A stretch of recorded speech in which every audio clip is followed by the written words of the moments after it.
صاحب یہ میں کہہ رہی ہوں آپ نے گفتگو سنی ہے کمشنر راولپنڈی کی جس میں انہوں نے جو الزامات لگائے ہیں اور سنگین الزامات انہوں نے لگا دیے ہیں لیکن ثبوت انہوں نے پیش نہیں کیے ہیں. دیکھیے یہ بہت ہی سینسٹیو بات ہے.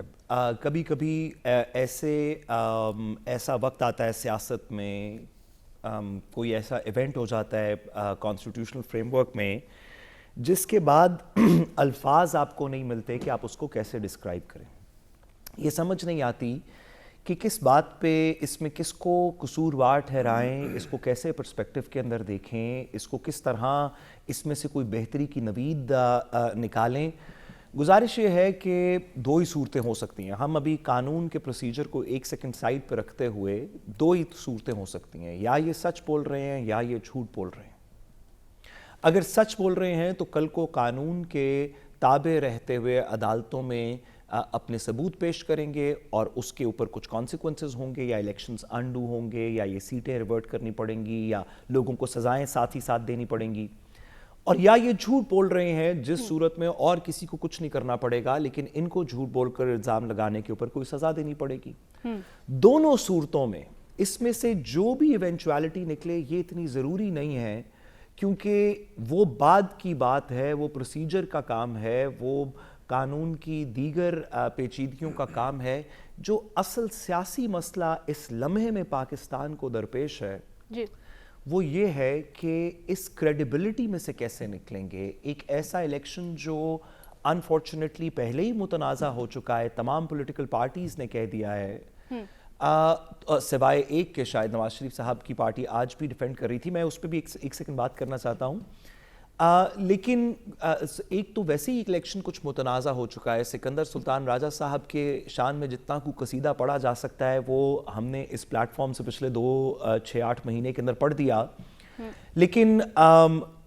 اس کی کریڈیبلٹی کیسے ریسٹور ہوگی. انہوں نے اپنے الزام کے اندر, اب یہ پبلک بات ہے کہ انہوں نے الیکشن کمیشن اور عدالت چیف جسٹس کے اوپر الزام لگایا ہے, اس کے کوئی شواہد نہیں دیے, شواہد وہ کل کو یا دیں گے یا نہیں دیں گے, لیکن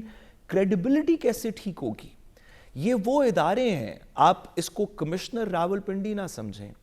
آپ یہ سمجھیں کہ ریٹرننگ آفیسرز اور انٹرم گورنمنٹ کا کے سیٹ اپ کے اندر بیوروکریسی. آپ اس کو الیکشن کمیشن نہ سمجھیں, یہ سکندر سلطان راجہ صاحب نہ سمجھیں, آپ اس کو سمجھیں وہ ادارہ جس کا آئین کے نیچے یہ کام ہے کہ وہ صاف اور شفاف نیوٹرل الیکشن کروائے. آپ اس کو یہ پرٹیکولر فرد چیف جسٹس صاحب کی نہ سمجھیں, سپریم کورٹ کا ادارہ سمجھیں, یعنی وہ ادارہ جو اگر ساری مشینری بھی کلیپس کر جائے تو جس کی آئینی ذمہ داری ہے کہ وہ سب لوگوں کے درمیان میں انصاف سے فیصلہ کر دے اور اس کی کریڈیبلٹی اس طرح کی ہو کہ لوگ اس فیصلے کو تسلیم کر لیں. کوئی ڈس ایگری بھی کرتا ہو تو تسلیم کر لے کہ سپریم کورٹ نے کیا ہے یا الیکشن کمیشن نے کیا ہے وہ ایک غیر جانبدار ادارہ ہے, یا انٹرم گورنمنٹ ہے وہ ایک غیر جانبدار گورنمنٹ ہے. اس کی حقیقت جو بھی نکلے, جو اس کا ڈیمیج ہماری کانسٹیٹیوشنل مشینری کو ہوا ہے, ہماری کریڈیبلٹی کو ہوا ہے, اس الیکشن کے پروسیس کو ہوا ہے. میں آج سارا دن کچھ دوستوں سے بھی جب بات ہوئی آئین کے قانون کے پہلوؤں کے اوپر, تو یہی سوچتے رہے کہ چلیں اس میں سے یا سچ ہوگا یا جھوٹ ہوگا, یا اس میں سے کوئی کانسیکوینس ہوگا یا نہیں ہوگا. یہ باتیں تو تاریخ کا فٹ نوٹ بن جائیں گی, لیکن جو دھبا